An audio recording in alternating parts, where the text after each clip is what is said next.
My husband, Martin, works as a freelancer and earns a low income, so I support our family with my income. Despite this, he leaves all the household chores to me and takes a condescending attitude. One day, Martin said this, starting next week, we'll be living with my sister and her husband, so please clear out one room. What? My brother-in-law is quitting his job, so they have to leave their company housing. That's why I'm inviting them here. I was speechless at his words. I can't stand it when he makes decisions on his own without consulting me. Then you can take care of the $2,800 monthly mortgage. Why? Because we're getting a divorce. What? Martin laughed and said, "What are you talking about? There's no way I, with a monthly income of $800, can pay the mortgage. You'll have to pay for it. My sister is really looking forward to living with Lane. I'm also excited to live with my sister again." I felt angry that Martin was moving the conversation forward on his own. If he likes his sister so much, he can live with her alone. But I will firmly refuse. Watch me, I won't let you do whatever you want anymore. My name is Rachel, and I'm 45 years old. 10 years ago, just before getting married, my engagement was broken off, and I was feeling down. Martin, who was a colleague at the time, comforted me, and that's how we started dating. The following year we got married, and soon after we had our son Lane. I love my job, and after parental leave, I returned to work full-time. If both of us worked, we could save enough for Lane's education and our retirement. That's what I thought. But then Martin was transferred from the parent company to a subsidiary because of a mistake at work.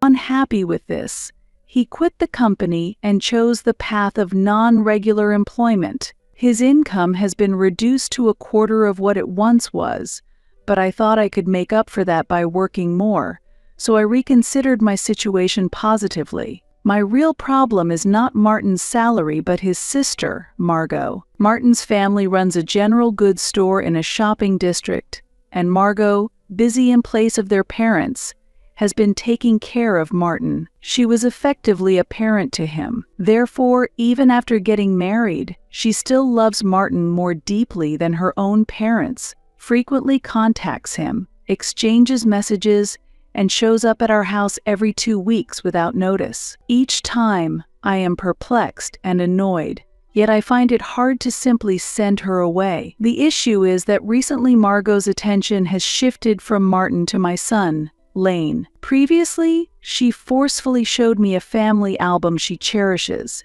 and I was surprised to see how much Lane, as a young child, resembles Martin at that age. Margot has been beautiful even at her age of 53, and when she removes her flashy makeup, she looks similar to Martin. Despite her well-kept appearance, she seems inwardly disappointed by Martin's transformation into a middle-aged man with a beard, but she is very pleased because her nephew is increasingly resembling her younger brother as a child. Therefore, when she arrives unannounced and Lane is not home, she is clearly in a bad mood. Lane is still at soccer practice at this time? He's only 9, poor thing, she says, sitting on the sofa in a frilly, lace-adorned dress, her pink lips pouting in dissatisfaction. "It was recommended by a friend, and it's only 6 p.m. I responded. A third grader should be in bed by 8 p.m. That's not possible, he has homework. Kids these days are busier than in the past. Margot has a condition that makes her infertile,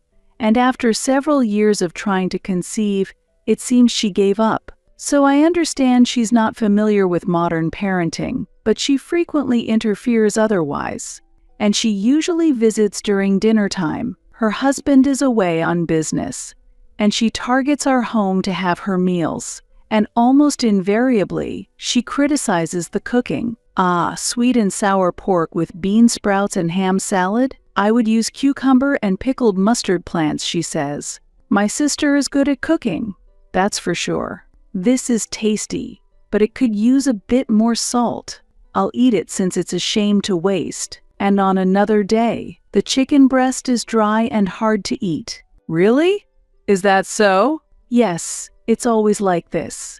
This meal is like something a kindergartner would make. Martin laughs as he says this, and I feel irritated with him in my heart. I don't want to hear that from someone who has never cooked. If it were me, I'd moisten the chicken with water or wine before cooking it. I've tried that. Then, it must be your cooking skills, Rachel. Hopeless. Margot and Martin burst into laughter together. After finishing the meal, they make unnecessary comments.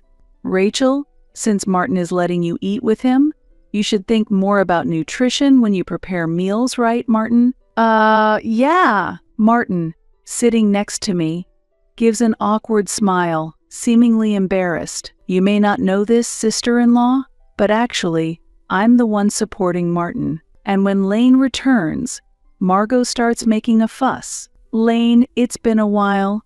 Show your face to Auntie. Ah, you really do look just like your dad when he was young. You'll definitely be handsome in the future. What about becoming an idol? No, I'm going to be a soccer player. Ah, what a waste. Have you grown taller? Your skin is smooth, your eyelashes long, and your hair silky.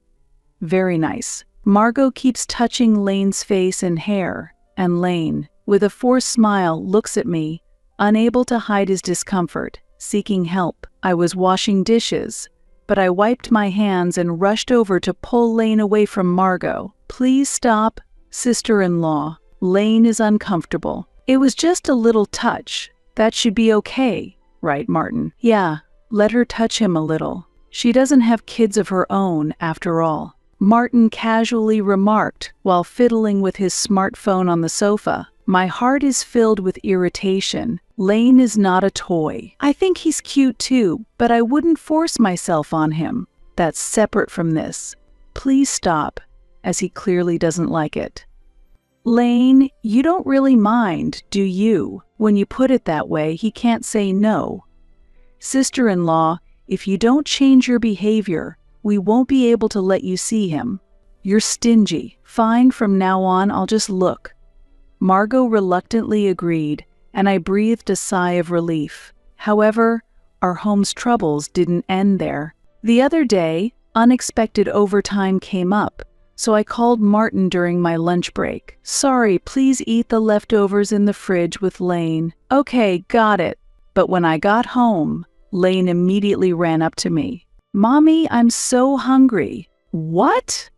Haven't you eaten yet? Confused, I was met with complaints from Martin, who was lounging on the sofa. There's no food. What about the frozen rice and the ready meals? I don't want to eat unless it's freshly cooked, he said that arrogantly, clicking his tongue at the meat and potatoes I had prepared. I don't want to eat leftovers from yesterday. I'm going to buy a hamburger. Then he grumbled at me unhappily. If you can't prepare a meal, don't work overtime. Sometimes you could cook too, Martin. He responded with displeasure. Housework is a woman's job, but your cooking is a disaster anyway. Have you forgotten? I picked you up when you were looking so unattractive. I felt pity because no one else would have married you. Martin looked at me with a malicious smile. You could never be grateful enough to me, could you?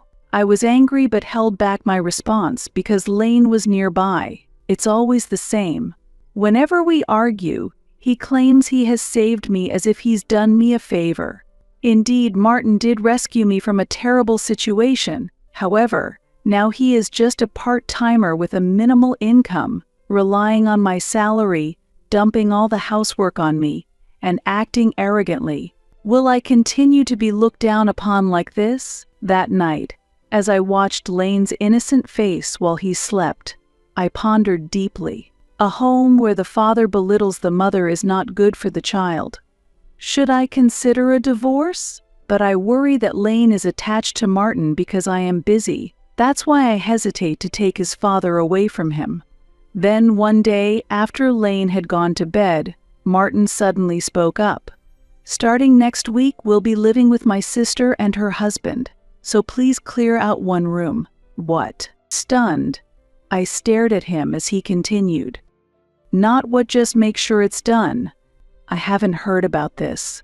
That's why I'm telling you now. Martin was somewhat irritated as he said that. My brother-in-law has to quit his job and leave their company housing. That's why I'm inviting them here. I told them they could stay as long as they like. I was shocked. What was he thinking? Proceeding with things without my permission. I forced a smile and said to Martin, "Then you can take care of the monthly mortgage of $2,800. Why? I'm getting a divorce. I've already been discussing it with a lawyer." "What?" After a slight delay, Martin burst out laughing. "What are you talking about? There's no way I, with a monthly income of $800, can pay the mortgage. You have to pay for it." He said it as if it were the most natural thing in the world. Grinning, Martin continued, "My sister is really looking forward to living with Lane. I'm also excited to live with her again." "I see." I felt angry as Martin unilaterally moved the conversation forward. Enough was enough. If he loves his sister so much, he can live with her alone, but I will firmly refuse. Watch me, I won't let you do as you please anymore. The next day, I took a few days of paid leave and started packing secretly while Martin was at work. I contacted my parents and discussed whether I could temporarily take refuge at their home, revealing Margot's excessive attachment to Lane, which angered them more than me. Is she treating our precious grandson like a pet? She really is a creepy person. We can't leave you in that situation. Come back home. Thank you.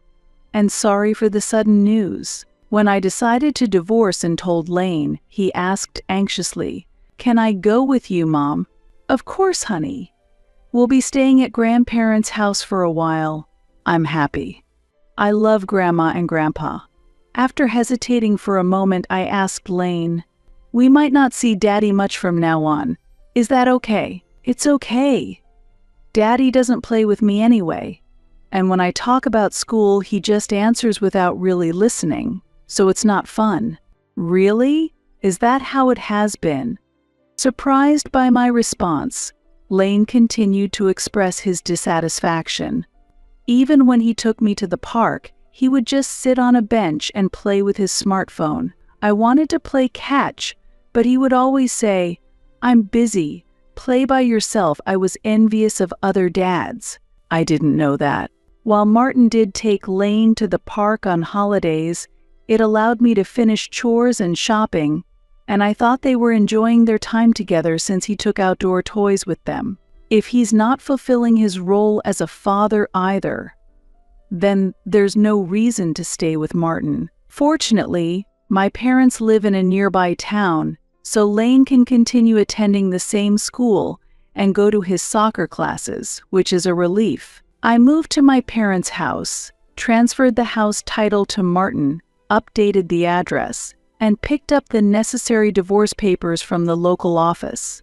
The divorce process involves not only signatures but also the division of shared assets. We'll need to determine the house's sale price and split the amount left after paying off the mortgage evenly between Martin and myself. Furthermore, we need to discuss and decide on the amount of child support for Lane.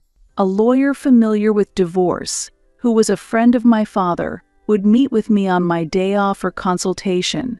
After moving out, one day while heading home from work, I was shocked to see an unbelievable number of missed calls and messages on my phone in just a few hours. The voicemail left by Martin was pitiful. "Rachel, the bill for the house mortgage of $2,800 came.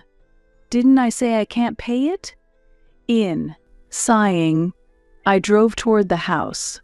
Although he sounded almost tearful on the phone, Martin was as arrogant as ever when I met him. "Hey, why is the house mortgage billed to me? Isn't this house in your name?" Before I could even sit down on the sofa, he started yelling, "Yes, it's in my name. But you decided on your own to let your sister and her husband live here." "Of course. This house is mine too. What's wrong with living with family? We should help each other in times of need. Then I'll call my parents to come live here next week. They are getting old, and I'm worried about them." "That's okay, right?" Martin's eyes widened in anger. "What are you talking about? That's impossible. I absolutely won't allow your parents to live with us. See, Martin? You react the same way I do.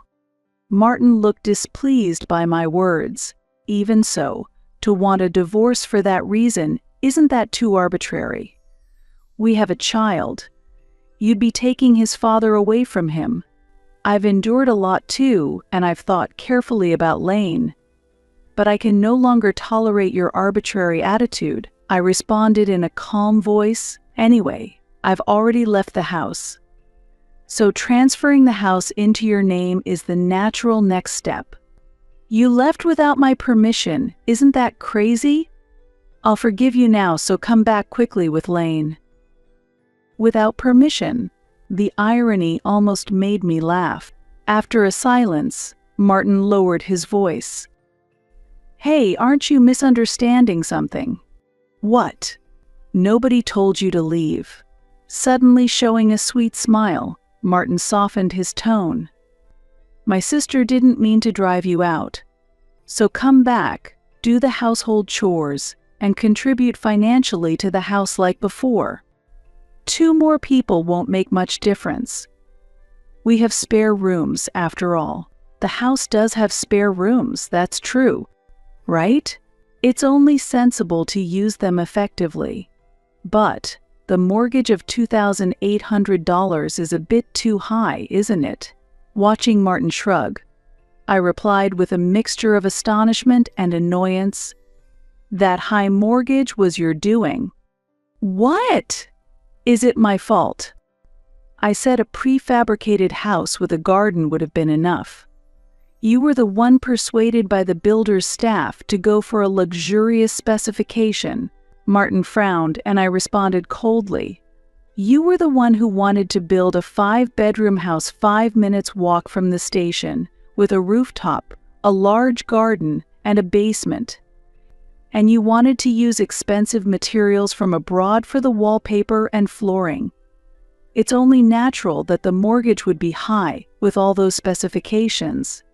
Sure, but, I had to do that much to brag to my colleagues and subordinates.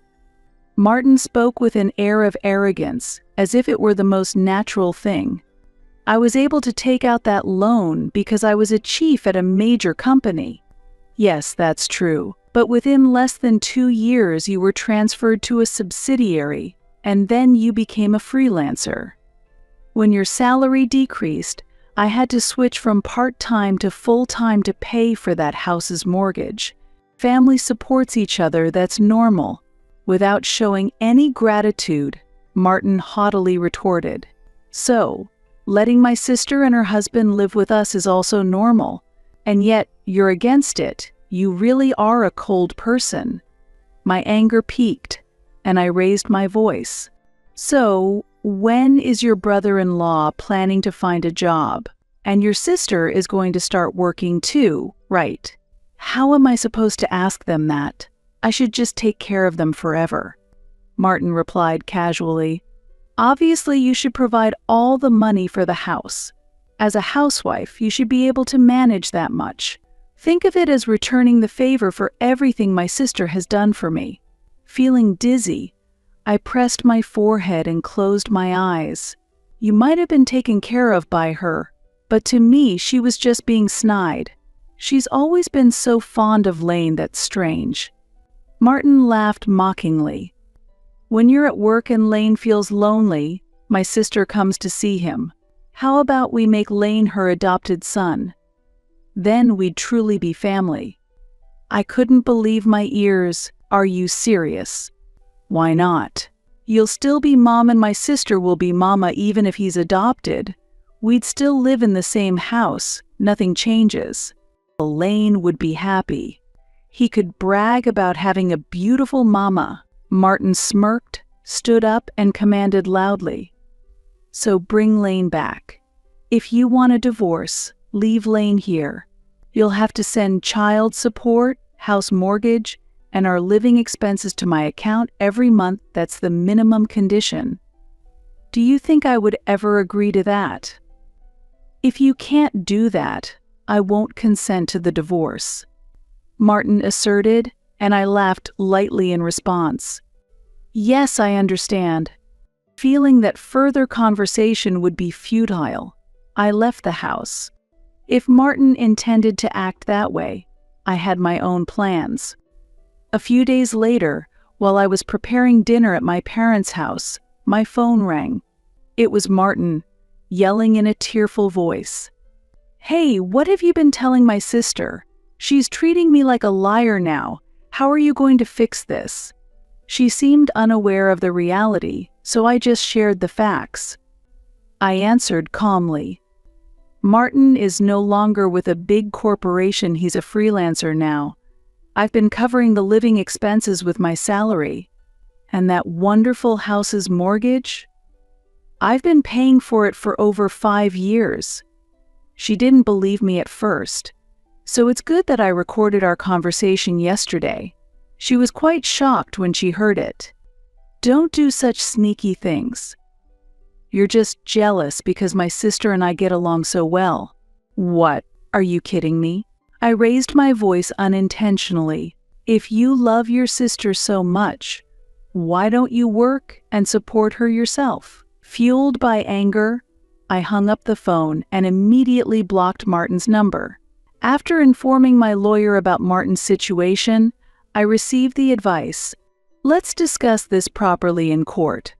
Doubting whether Martin even had the means to fulfill his demands, I was interrupted by a call from Lane's school during my work lunch break. Worried about what it might be about, I answered the phone. I apologize for interrupting your busy day, but do you know a woman named Margot Parker? I was a bit startled by the sudden question. Yes, that's my husband's sister. I see. Is there something wrong with my sister-in-law? The teacher's words were a bit hesitant. Actually, she was just taken away by the police from the school premises. Really? I nearly dropped the coffee I was holding. The teacher carefully explained the details. A woman crossed the school gate illegally, entered the campus, and approached Lane while he was moving between classrooms. She persistently talked to him and even grabbed his hand, which led his friends to report it to me in the staff room, saying that an unknown woman was clinging to Lane. I see. She claimed to be his aunt, but Lane denied knowing her, so we decided to call the police. I could imagine Margot in a state of confusion. She argued that Lane's mother won't let me see him, and I've been locked out when I tried to visit their home, so I had no choice but to come to the school. I haven't done anything wrong. It's the monopolizing mother who is at fault. She was sent home after the police finished questioning her. I remembered an incident when Margot had tried to catch Lane returning home and my father had turned her away. I apologize for the inconvenience. I'm truly sorry. I apologized over the phone. Was Lane upset? More than being upset, he was angry. He said, "That woman is creepy. I don't want to see her ever again." I understand. I planned to reassure Lane when I got home. I would promise him that he would never have to meet Margot again, so he shouldn't worry. After hanging up the phone, I took a sip of my coffee and breathed a sigh of relief. Margot must have been quite shocked to be called a stranger by Lane. I smirked coldly to myself, thinking it was the result of her own actions. Martin had been reluctant about the divorce, but was persuaded by the lawyer I hired, who argued that prolonging the trial would be costly, and he reluctantly agreed. He also accepted the amount I suggested for child support. Then, we needed to determine the sale price of our shared property, the house, and split the amount after deducting the remaining mortgage between Martin and myself. When Martin got an estimate from a real estate agent and told Margot about selling the house, she was furious. I was told I could take care of things and spend a lot of time with Lane at home, but this changes everything. You expect me to rent an apartment? I don't have that kind of money. I don't have any money either. So sorry, but you'll need to find a place to borrow from and move out.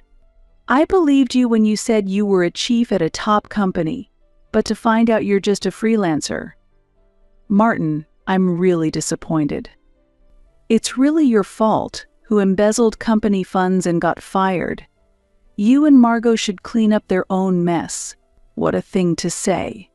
After a heated argument, Martin and his sister and her husband each moved into separate apartments. Martin had to sell the house and settle the mortgage, and he still needed to make monthly child support payments to me. To manage this, he increased his part-time jobs to 5 and is working all day long to scrape together enough for living expenses and child support. I took measures to garnish his wages directly if the child support payments failed to reach my account, adding to the pressure he must feel. Margot and her husband, who moved into an apartment using borrowed money for the moving expenses and initial living costs, found new jobs. However, Margot encountered the mother of one of Lane's classmates at her new workplace, and word of her school intrusion spread quickly. This led to Margot quitting her job soon after, becoming suspicious and wary in her personal interactions, and she now mostly confines herself at home. Recently, neighbors who have seen Margot commented that she looks disheveled and much older than her actual age. Since the divorce proceedings have concluded, I have moved to an apartment near my parents' home with Lane. When sudden overtime or weekend work arises, my parents take care of Lane. Lane has always been fond of his grandparents, and they adore him, so I can trust them completely. I am freed from the worries of Margot suddenly visiting or seeing Martin sloppily lying on the sofa while I do the chores, and the new life feels refreshing. I am open to Lane meeting with Martin whenever he wishes, but Lane has grown disenchanted with Martin and shows no interest in seeing him, so it is uncertain when this might happen. With the absence of his father, my parents and I pour our love into Lane, dedicated to supporting his growth.